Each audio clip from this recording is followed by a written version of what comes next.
Hello, আসসালামু আলাইকুম guys, সবাই কেমন আছো? আশা করি ভালো আছো। তো অনেক দিন পর সব কাজিনরা একসাথে হয়েছিলাম। তো অনেক মজা করছিলাম, লুডো খেলছিলাম। তো এর মাঝে ওদের ক্ষুধা লেগে গিয়েছিল। পরে ফুফাতো ভাই বাসা থেকে চিপস এনে দিল। আর আমি আর আমার কাকি ওদের জন্য চিপস ভাজছিলাম। এটা আমাদের বিক্রমপুরের ভাষায় বুরিন্দা বলা হয়। আর এমনি এটা আলু দিয়েই তৈরি, এটাকে আলুর চিপসও বলা হয়। তো এটা অনেক মজা, বিশেষ করে বিট লবণ দিয়ে খেতে আরও মজা। তো আমি চিপস ভেজে চলে যাই ওদের মাঝে। তো এখানে সবাই লুডো খেলছিল আর চিপস খাচ্ছিল, আর এখানে ওরা সবাই হাসাহাসি করছিল। ভাই, ওদের সাথে লুডো খেলতে যেয়ে আমরা এক পর্যায়ে পাগল হয়ে গিয়েছিলাম। আর ওরা এত ছেলেরা এক পক্ষ ছিল আর মেয়েরা আর এক পক্ষ ছিল। তো সবাই এখানে চিপস খাচ্ছিল আর লুডো খেলছিল। দিনটা অনেক ভালো কাটিয়েছি, অনেক এনজয় করেছি আমরা। তো সবাই মিলে চিপস খাচ্ছিলাম আর হাসাহাসি করছিলাম, খুবই ভালো লাগছে। তো খেলা শেষ করে কাকি আবার বলছিল চলো আমরা একটু হেঁটে আসি। তো এখানে আমরা হাঁটার প্রিপারেশন নিচ্ছিলাম। তো আমার বোন আবার এখানে বলছে যে আমার একটু পিকচার তুলে দাও। আসলে কাকিদের বাসায় অনেক সুন্দর সুন্দর গাছ ছিল। আর আমার মেয়ে আর এই ঢঙ্গি তো শুধু দোলনা পেলেই দোল খেতে থাকে। আমার মেয়েও দোলনা খুবই পছন্দ করে, আর কাজিনও খুব পছন্দ করে। তো এখানে ওরা দুজন আগেই চলে গিয়েছিল। আর মাশাআল্লাহ দেখেন কি সুন্দর ফুল হয়েছে।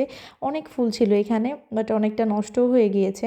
তো সবাই চলে গিয়েছিলাম মেন রাস্তায় হাঁটাহাঁটি করার জন্য। আর কাকি আসলে আমরা রাত্রেবেলা রাস্তায় হাঁটতে যাই, খুবই ভালো লাগে।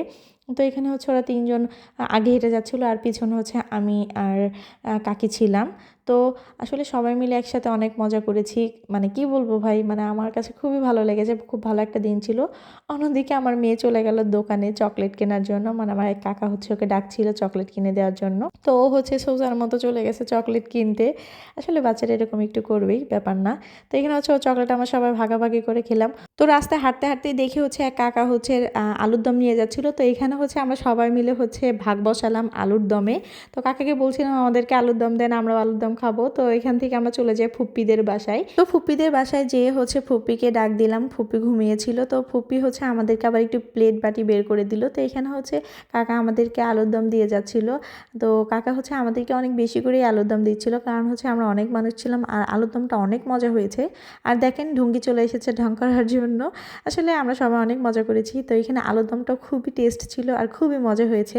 এখনও মনে হচ্ছে যে আবার যদি একটু খেতে পারতাম। তো কাকা পরে আমাদেরকে আবার একটু বেশি করেই আলুর দম দিয়ে গেল। তো আমরা সবাই মিলে আলুর দম খাচ্ছিলাম আর বলছিলাম আসলে রিজিক কী জিনিস। দেখেন, আমরা রাস্তা হাঁটতে বের হয়েছিলাম আর এখানে যে এসে আমরা আলুর দম পাবো কখনোই ভাবিনি। তো খাওয়া দাওয়া শেষ করে আমরা চলে যাই রাস্তায় হাঁটাহাঁটি করতে। তো প্রচুর কুয়াশা ছিল, কিছুই দেখা যাচ্ছিল না। তো এর মধ্যে আমরা হাঁটছিলাম, খুবই ভালো লাগছিল। আর আমার টুনটুনি পাখি তো আমাদের সাথে থাকবেই। আসলে প্রচুর কুয়াশা ছিল, ক্যামেরায় এতটা বোঝা যাচ্ছিল না। প্রথম যখন হাঁটতে গিয়েছিলাম মনে হচ্ছিল একটু কম, তারপরে যখন হেঁটে যাচ্ছিলাম মনে হচ্ছিল আমরাই আমাদেরকে দেখছি না। তো সুন্দর একটা দিন আপনাদের সাথে শেয়ার করলাম, কেমন লাগলো কমেন্টে জানাবেন। আর সবাই ভালো থাকবেন, সুস্থ থাকবেন। আজকে এখান থেকে বিদায় নিলাম, আল্লাহ হাফিজ।